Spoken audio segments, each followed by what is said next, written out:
प्रशांत त्रिवेदी जी। राधे राधे। राधे राधे महाराज जी। महाराज जी, क्या एक हाथी को खिलाने का पुण्य और 1,00,000 चींटियों को खिलाने का पुण्य, क्योंकि हाथी की खुराक बहुत होती है, चींटियों की संख्या बहुत होती है, होना खिलाना भावना सेवा में? अगर हाथी में भी भगवान देख के पवारे और चींटी में भी भगवान देख के पवारे तो एक चींटी और एक हाथी के पवाने का बराबर पुण्य मिलेगा। और भगवान नहीं देख के हाथी देख रहे हो, चींटी देख रहे हो तो भेद तो हो ही जाएगा। कोई पुण्य में फिर बेवकूफी थोड़ी है।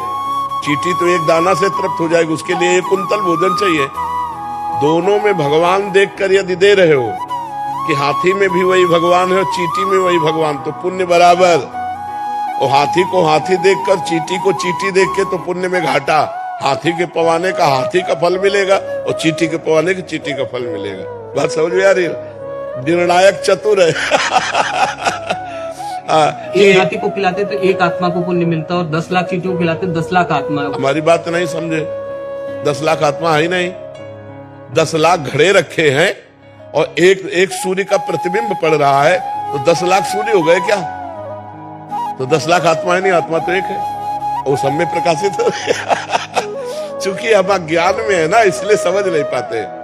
हमने जो पहला शब्द कहा, जो भगवान हाथी में है वही चींटी में है, अगर ये भावना करके हम पाते हैं तो बराबर फल मिलेगा, क्योंकि वही आत्मा है।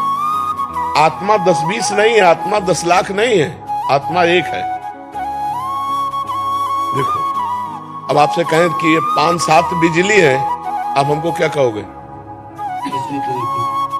खैला यंत्र के कारण उसका प्रभाव अलग अलग है। हीटर यंत्र है तो गर्मी फेंक रही, पंखा है तो हवा फेंक रही, एसी है तो ठंडा फेंक रही, लेकिन बिजली बस। ये खोपड़ियां अलग अलग हैं, बिजली एक है इनमें। जो बिजली है इनमें वो परमात्मा है, वो एक आत्मा है, एक वाहे गुरु है, वो एक है, वो अनेक नहीं है। बहुत अच्छे से समझ लीजिए।